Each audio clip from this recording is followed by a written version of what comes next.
Hello, I'm Jessica Wells, and I'm here to talk to you about Mao Tse Tung.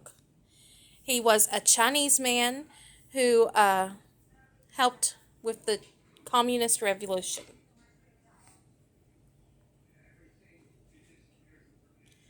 So, we're talking about pre World War One, and at this time, China was led by a nationalist party. Mao Tse Tung is working in propaganda and peasants department at this time. But when the Communist Party is started, Mao Tse Tung loses his job.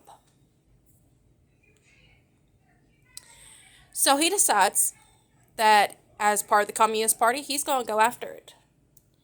So he starts guerrilla warfare.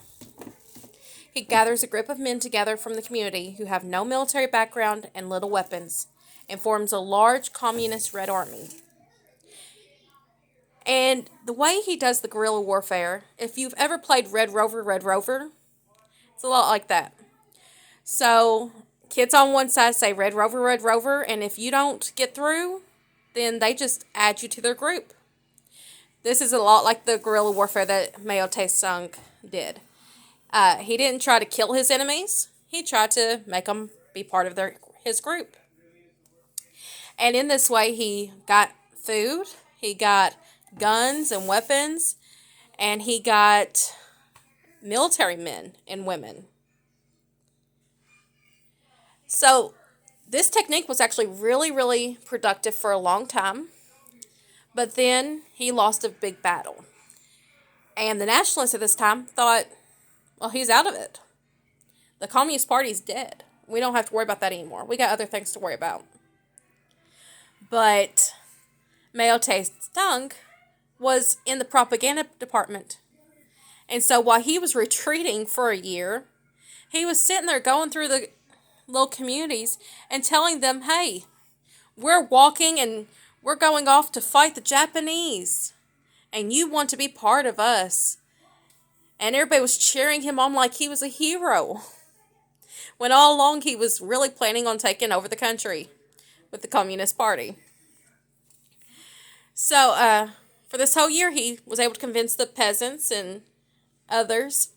And then they finally got the Chinese nationalists to say, okay, well, they're not a problem anymore. We're going to have them fight with us to fight the Japanese. And this would have been really great if that had been Mao Tse-tung's plan. But he used only 10% of his army to fight the Japanese and saved the rest to actually work on expanding the Communist Party. So when the Japanese lost, Mao Tse-tung told everybody, see, we did it. We beat them. The Communists did it. So when Civil War broke out not much long after that, of course, Communists won. And Mao Tse-tung got put in charge. So, why do we care about this? What could this possibly have to do with us today? A lot. So, first of all, because the communists took over China, America and China are not friendly anymore. But we live in today an age of information. We have information everywhere. And a lot of times, especially for young people, it's easy to just say, I don't know anything about that. I'm going to trust the experts. And we think the experts are these people on the news. The people who say they know what they're talking about. And they sound like they know what they're talking about. But if you start to look into it, you start realizing there's a lot of sway on those things.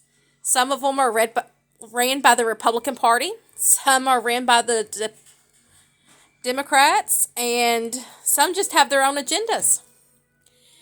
So, what I'm trying to say is, use Mao Tse-tung as a warning for us to not just take everybody's word for it. Actually pay attention to what is being said and do your research. Find out for yourself and make up your own mind. Because otherwise, you're just giving your rights away. You will go and vote for whoever they say to vote for. You will just go and support whoever.